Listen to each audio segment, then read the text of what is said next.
तू खुद की खोज में निकल, तू किस लिए हताश है। तू चल, तेरे वजूद की समय को भी तलाश है। तू चल, तेरे वजूद की समय को भी तलाश है। नमस्कार मित्रों, माताओं बहनों, आपका स्वागत करता हूं इस चैनल पर कि आपने अपना कीमती समय निकाला और मेरी दो बातें सुनने का मुझे मौका दिया।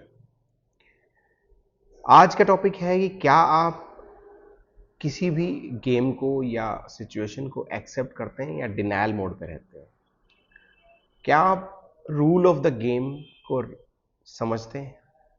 कोई भी आप जिंदगी में किसी भी क्षेत्र में मुकाबला कर रहे हो, कोई गेम खेल रहे हो, किसी प्रतियोगिता में हिस्सा ले रहे हो, किसी जद्दोजहद में लगे हो, कुछ अचीव करना चाहते हो, कुछ भी ऐसा जो आपको लग रहा है कि, तो आपको पता होगा उसके रूल ऑफ द गेम पहले से पता होंगे।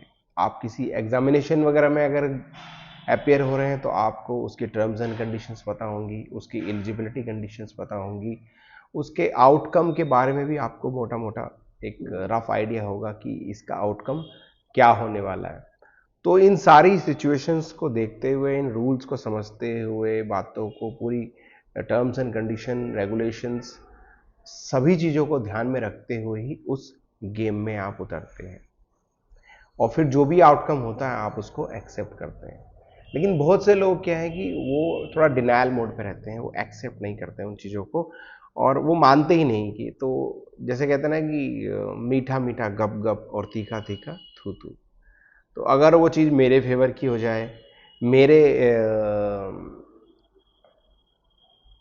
तरफ झुकाव हो उस चीज़ का, मुझे उसका फ़ायदा हो जाए तब तो अच्छी।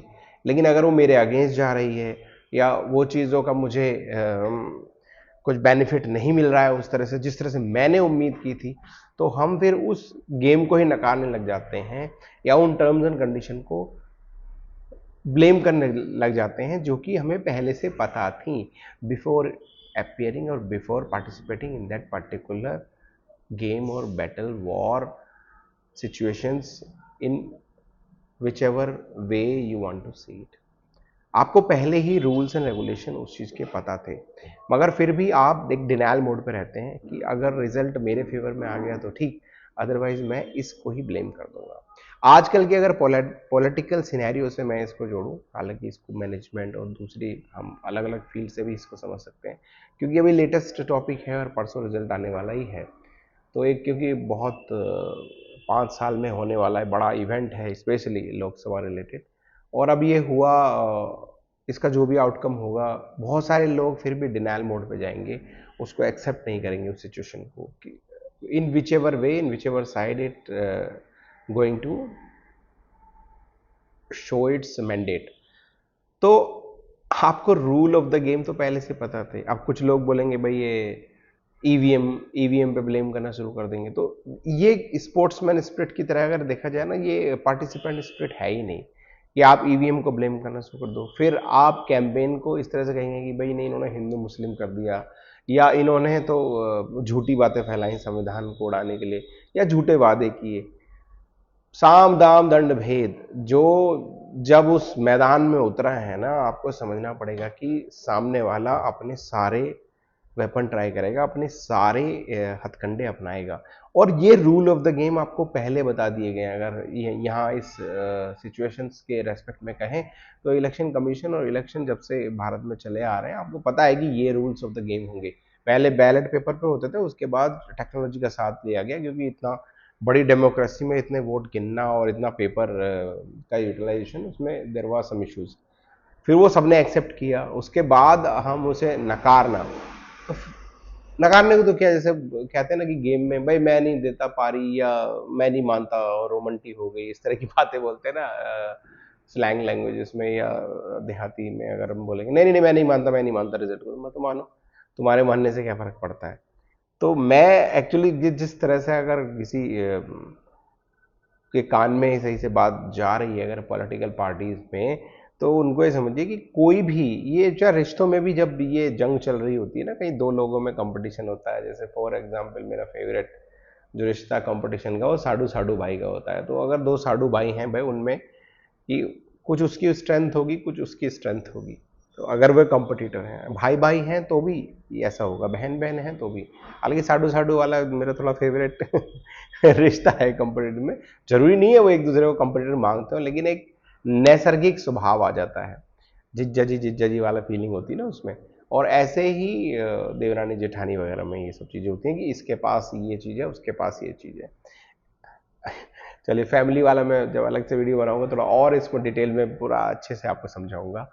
तो यहाँ मैं पॉलिटिकल एंगल से बता रहा हूँ कि कोई कहेगा कि भाई पूरे गवर्नमेंट मशीनरी इन्होंने यूटिलाइज की, इन्होंने तो मतलब मिस यूटिलाइजेशन ऑफ रिसोर्सेज है, सोशल मीडिया का इस्तेमाल किया गया और इस तरह से कैंपेन को वन साइडेड रखा गया, फिर गवर्नमेंट ईडी और दूसरे एजेंसी द्वारा धमकाया गया, हमें मतलब लेवल प्लेइंग फील्ड नहीं था।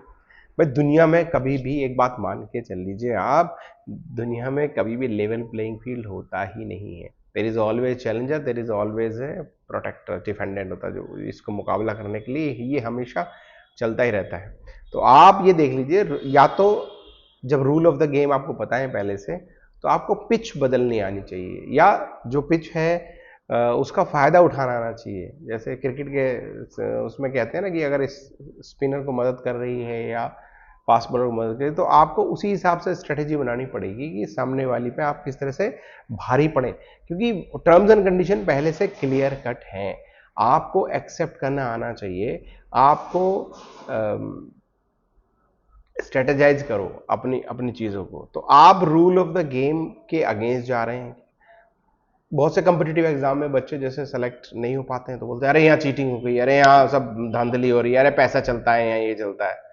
मान के चल दीजिए अगर कहीं इस तरह की इलीगल मीन्स अडॉप्ट भी किए जाते हैं, तो कितने ही फ्रॉड से फ्रॉड एग्जाम हो, उसमें मैक्सिमम 10 से 20% भर्तियां फर्जी हो सकती हैं।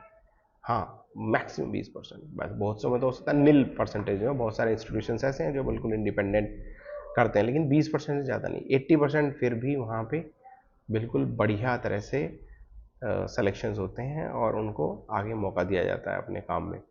तो अधिकतर शाउट कौन करते हैं? शाउट वो करते हैं जो डिनायल मोड पे रहते हैं। ऐसा नहीं जो हार जाते हैं, जो सही लोग होते हैं वो उस चीज़ को एक्सेप्ट करते हैं, जो भी आउटकम आती है उसको। अभी देखना 4 जून में क्या तमाशे होंगे, जो भी पक्ष के अगेंस्ट जाएगी, नहीं नहीं इसमें गड़बड़ है, उसमें गड़बड़ है, क्योंकि वो पूरे उसमें जब तैयारी नहीं करते और अपना टाइम जब गंवा देते हैं, तो मेन पॉइंट पे आके ही गड़बड़ करते हैं और उसमें फिर वो भाग जाते हैं उस सिचुएशन से। तो रूल ऑफ द गेम आप समझिए।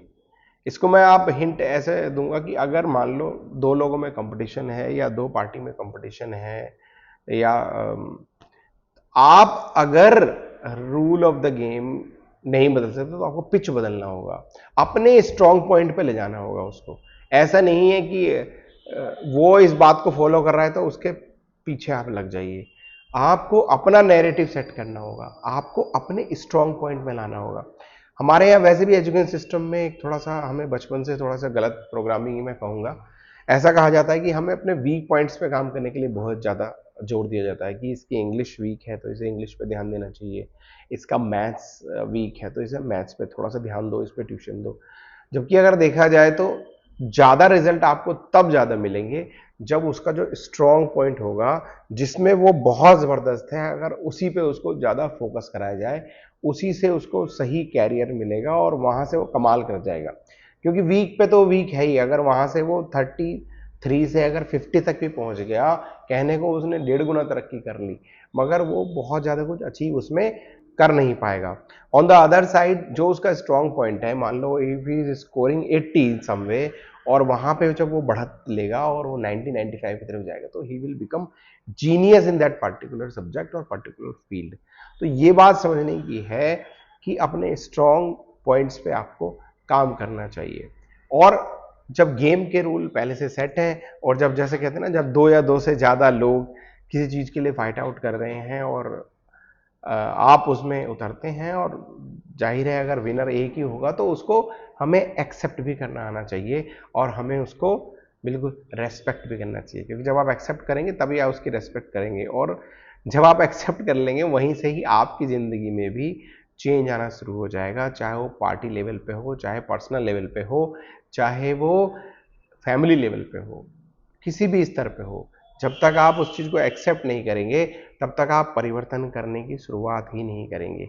तो रूल ऑफ द गेम जब पहले से पता है, पॉलिटिकल सिनेरियो से कहूँ कि चाहे ईवीएम हो, चाहे गवर्नमेंट मशीनरी हो, चाहे सोशल मीडियाज़ हो, चाहे आपको किसी भी नाम से उसको पुकारें, तो आप भी अपने हिसाब से तैयारी करें, आप अपने हिसाब से एपियर हों और अपना बेस्ट दें, और फिर जो भी आउटकम हो उसे एक्सेप्ट करें और फिर से मंथन करें, फिर से मुकाबले के लिए तैयार हो जाएं कि भाई यहाँ यहाँ गड़बड़ हो रही है और मेरा स्ट्रॉन्ग पॉइंट ये है, मुझे इस पे ज़्यादा काम करने की ज़रूरत है।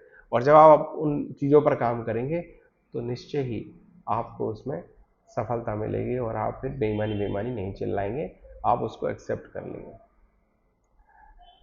आशा करता हूँ ये मैसेज आपको पसंद आया होगा और आप अपने ग्रुप में, दिस इज़ माय रिक्वेस्ट, आप सबसे रिक्वेस्ट है, इसको अपने फैमिली ग्रुप में, सोशल ग्रुप में, फेसबुक ग्रुप में चैनल को सब्सक्राइब करें और चैनल को शेयर भी करें, क्योंकि जैसे ही ये मेरी भी तो ये आपसे रिक्वेस्ट है कि जितना ज़्यादा सब्सक्राइबर बढ़ेंगे तो मेरा मोटिवेशन भी इसमें और बढ़ेगा और भी क्वालिटी के वीडियोस आपको मिलेंगे और भी अलग अलग पॉइंट्स पे मैं आपको ज्ञानवर्धन करने आऊँगा।